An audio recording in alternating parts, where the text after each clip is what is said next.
Guten Morgen, Professor Reinhardt. Good morning, everybody from Germany. From Germany, okay. And good morning, Reinhardt, Professor. Yes, good morning.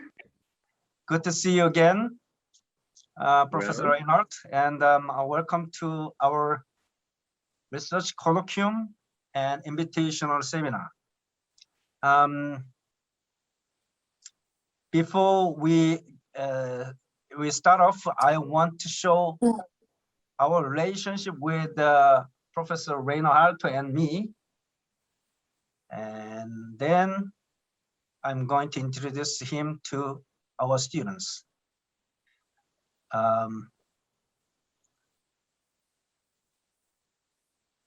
About 7 years ago, probably 6 years ago,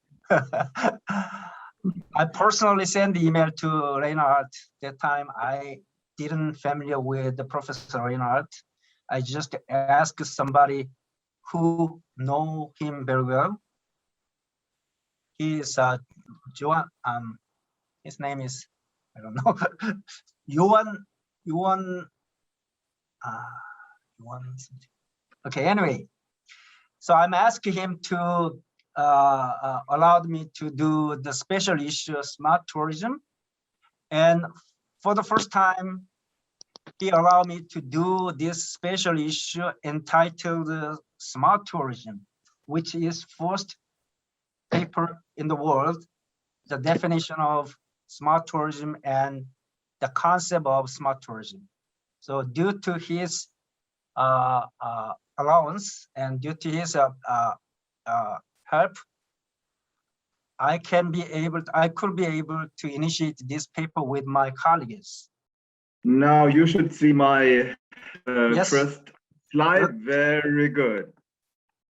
Now, first of all, hello to everybody in the Global Convergence Research Seminar. Mm-hmm. Although I only partly see you, it's also a pleasure for me to give this talk, and actually it's a dual talk. So it's a dual talk in two ways. First of all, we have another slot, another course next week at the same time, I guess. Mm-hmm. And it's also a dual talk, since I will do the talk together with Olaf Reinhold, who is also with us now. So we have shared these presentations, and this is why you see our names on this first slide. Is called application system. So whenever we talk about IS, we have to see that application systems are the link to business. So from my understanding, what companies like SAP do, they do what we learned in business management classes. So how transaction processes occur, how companies are organized. This is more or less implemented in these application systems, and these application systems, they mirror business processes. And of course, they are built on a stack of software where we have operating systems, where we have hardware below. So of course, we need that as well. They might be physically present in-house, they might be virtualized in clouds, wherever. So there is much development there as well. But we focus on the application side. So these aspects which are quite close to the business processes. And to distinguish application systems from information systems, some definitions say, well, whenever things are happening in close interaction with users, we are talking about information systems. So this involves the user, and as soon as processes are handled automatically and we are not involving the user, this is what application systems do. So a main goal of application systems is to have processes digitalized, to have them running automatically without media breaks, without inefficiencies. Platforms, this is what we actually see now. So whenever you are interested in a kind of history of, or how the evolution of application systems was, this picture and the references, all the references below. If you have any questions on these sources, please feel free, drop me a note and I will give you the references. So that's the purpose of this. I always have some question about your country and the CRM and the ERP system is most famous ERP system is coming from your country, SAP ERP systems. And I wonder why and how the Germany is so strong to build up this kind of ERP system, and even better than the USA. And so what's the reason of that? You already know very well the data to data and function to function and supplier to supplier and form and the supplier. You are very familiar with the kind of inter-operational process. What is the strengths of your country and the ERP systems?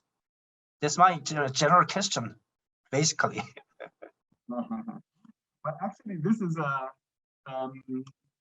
slide that shows how SAP, and that was the company you were referring to, is the integration idea that we know from within companies being enlarged or enhanced towards customers and suppliers, so towards the interorganizational world.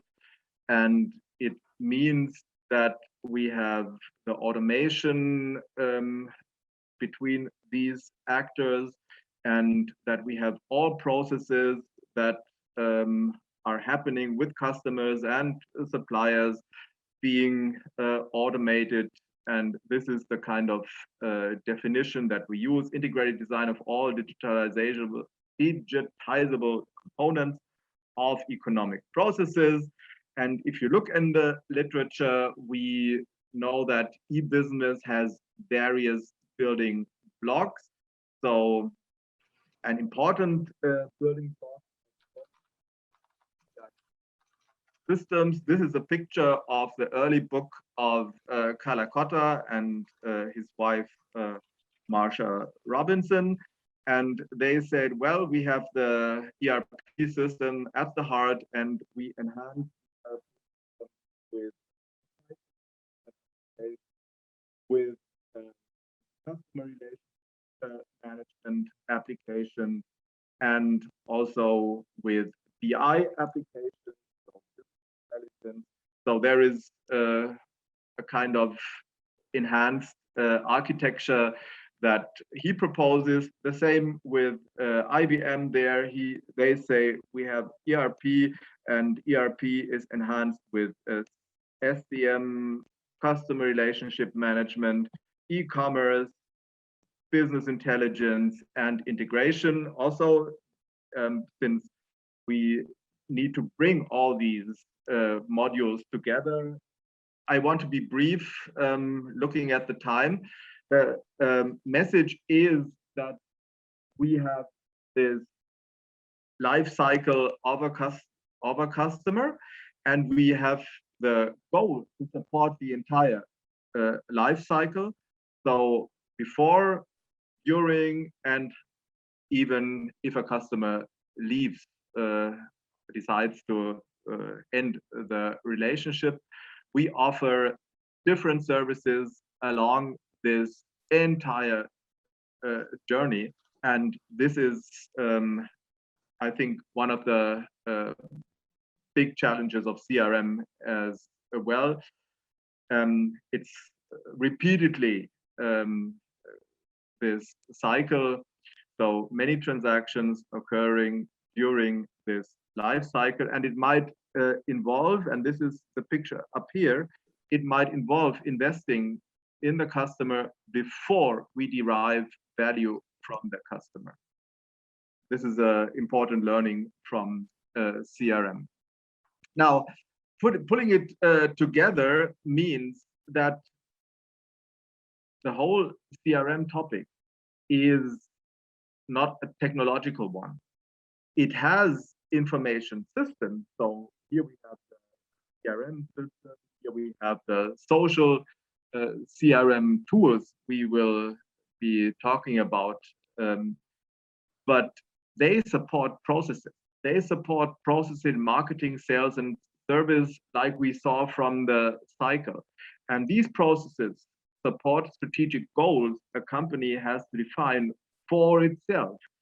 So it means we need to decide what purpose we support.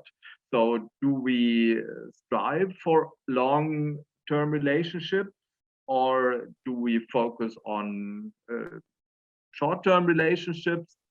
What is our focus? Do we want to engage with customers for innovation purposes? Is it for transactions? So what is our strategy? What is our vision that we associate with the approach? And this means that the systems, the processes, and we have a strategic view that we need to distinguish. So this is very much the multi-dimensional picture we are familiar with from the information system discipline.